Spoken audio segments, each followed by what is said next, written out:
All right, guys, that time of the year up in New England here, we're getting some colder temperatures. We got male boas going in with females here. Just wanted to show you guys some of the pairings that we got going on.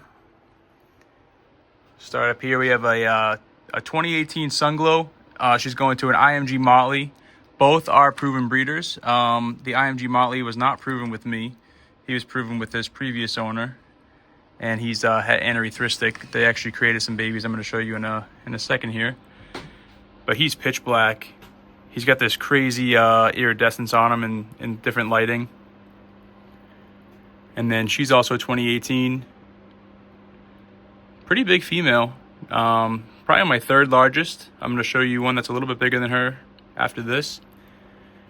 But she had 4 babies in 2023. And then bounced back greatly and had 20 babies last year. One of her babies is actually in the stack to the right, which I'll show you. But let's see if we can get some hypo IMGs, hypo Motley IMGs, Motley IMGs like he is. We'll see how that goes, but she's doing tremendous. Puts on weight really well. Honestly, doesn't even look like she's had a litter after. In this cage, this girl is not paired up yet. She's going to shed today or tomorrow, but she's also a hypo Motley IMG. We got her humidity bumped up for her so she can get that shed off nicely. And then, try not to get bitten by this girl. But this is the male. He's a fire. Het Anery from Nerd. He's actually a 2021. He looks extremely small next to her. She's probably my second largest female.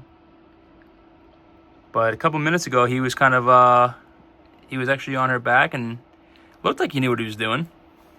Jeff Roney says that they have no idea why they're in there. They have no clue what's going on.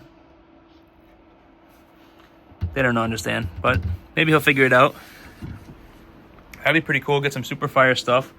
Some all-white boas, Emperor diamonds, and Princess diamonds.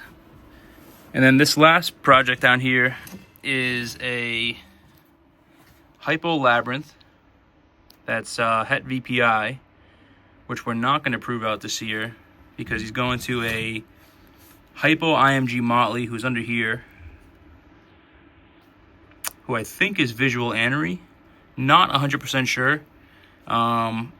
We're gonna have to take some of her babies back from this year and maybe breed them down the line and see what we can get.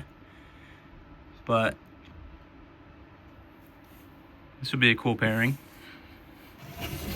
Hypo IMG labyrinths would be really nice, or even IMG labyrinths. See how those go. And then this is the daughter to the Sunglow female from 2 years ago. She's getting pretty dark. Her face is a lot darker than her body. Still the iridescence. That IMG iridescence is incredible. Fascinating how that works. And then this girl right here, we're actually going to do a breeding loan on. We're getting a male from a friend who's an albino leopard, because this is a normal who's 100% het for albino and leopard. She almost looks IMG because of how dark she is, but there's no IMG in her. She's just het for leopard, which in these older animals can really darken them up. Kind of a fascinating trait, to be honest, because the leopard gene is pretty special as it is. But to have a normal female that just has the het leopard that looks like this with that iridescence is pretty fascinating.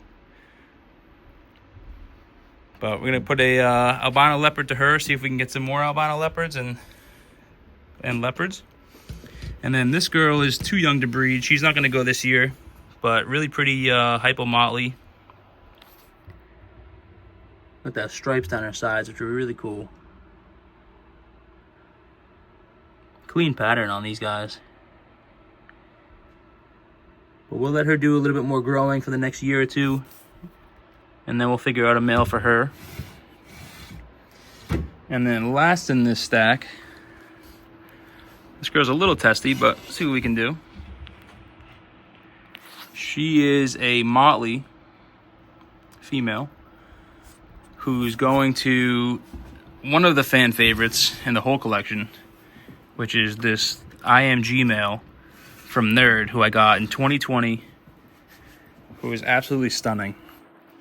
He's kept some of his pattern, unlike the IMG Motley stuff, which goes completely black. But when I picked him up in 2020 from Nerd, he was basically a little worm. He looked like a normal. He was starting to darken up a little bit, but now 4 years later, he's this black iridescent with these yellow, hues of his old pattern, especially down the tail. But he's a fan favorite when people come over to see the collection. He's kind of the one that everyone gravitates towards. And then last in this on this side of the room is a 2015 green tree python. She's a Maniquari. She's a 2015 Bushmaster import. Absolutely beautiful with the blues on her. She's actually getting more blue as the winter comes, which is pretty cool. But she's doing tremendous. 9-year-old female. We have a Maniquari male that we're gonna put to her, also a Bushmaster import. So see if we can produce some U.S. captive bred and born pure Maniquari bloodlines.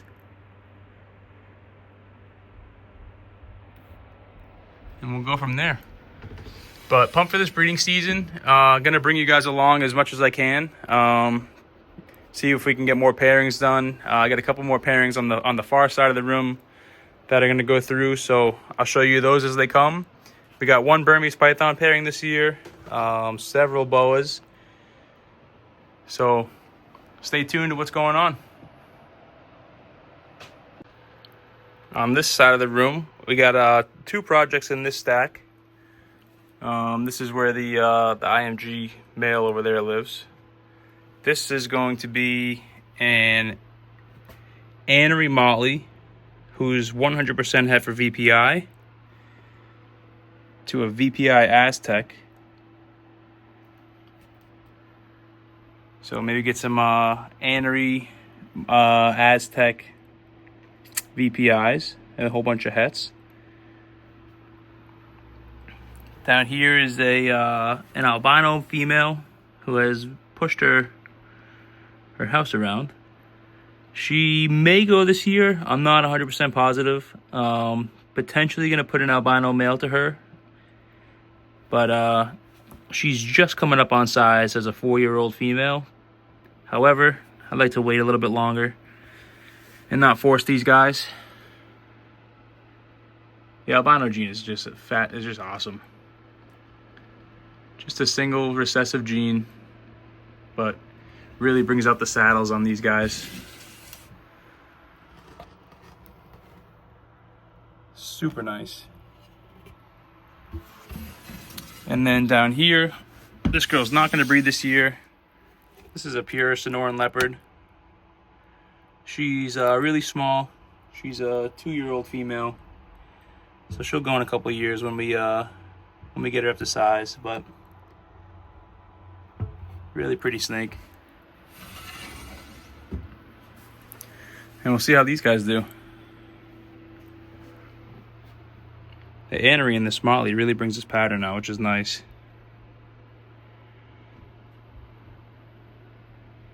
Much different than just a normal Motley, where you'd have more grays and whites almost.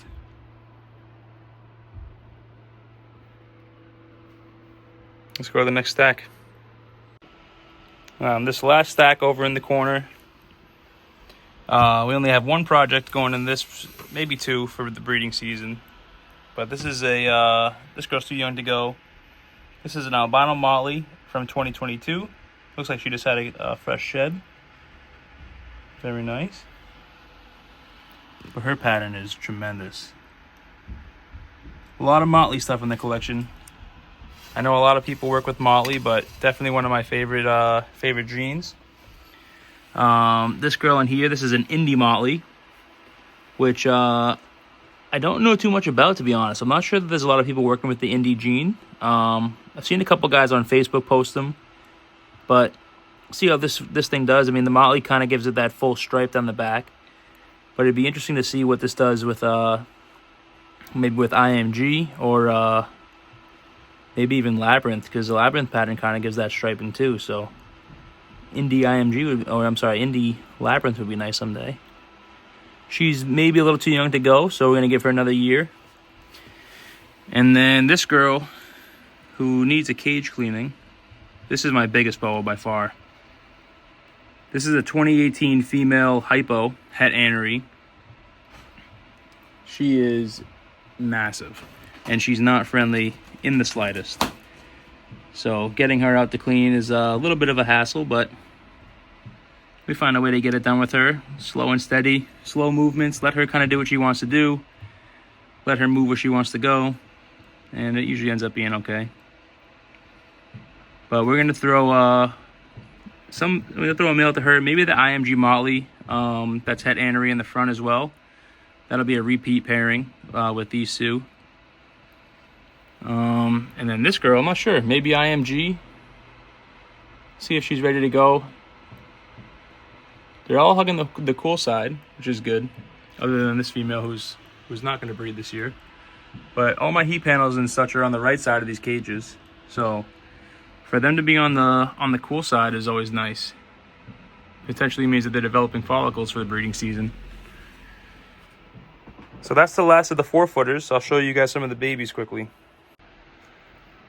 Not really good lighting on this side of the room, but this is a female normal that's het for albino that we produced this year.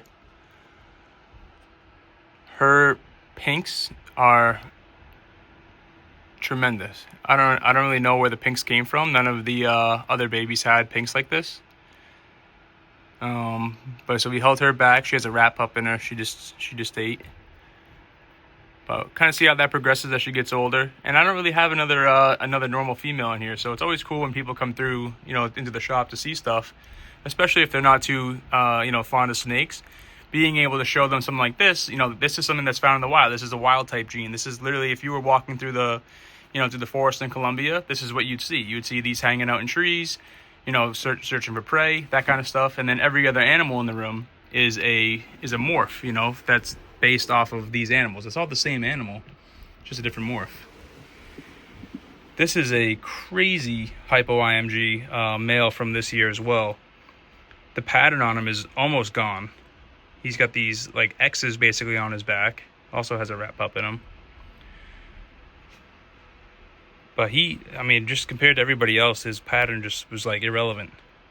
So we're gonna keep him back, keep him as a future breeder. Last project I got going this year.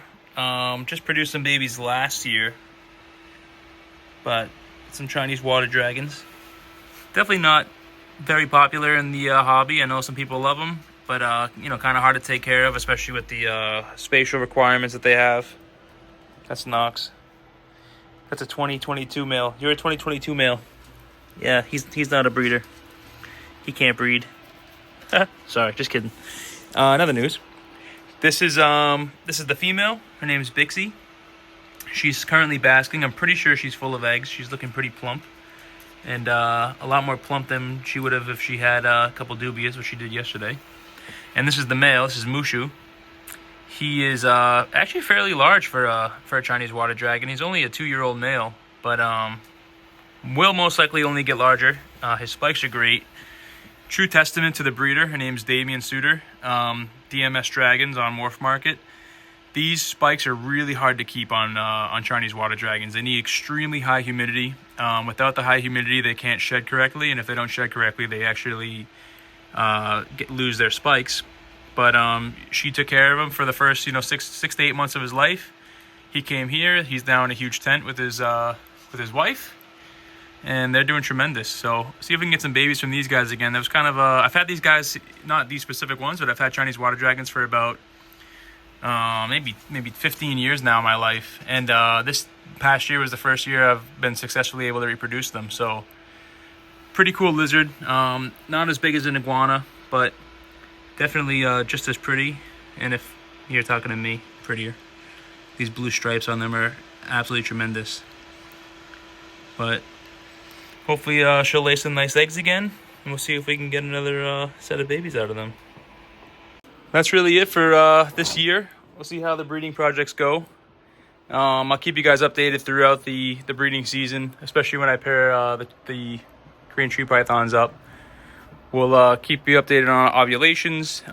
Maybe I'll do a video on exactly my temperatures and what I do and how I cool my females down and my process. And obviously no right or wrong way to do it. As long as you have certain parameters in check, you can kind of do it your own way.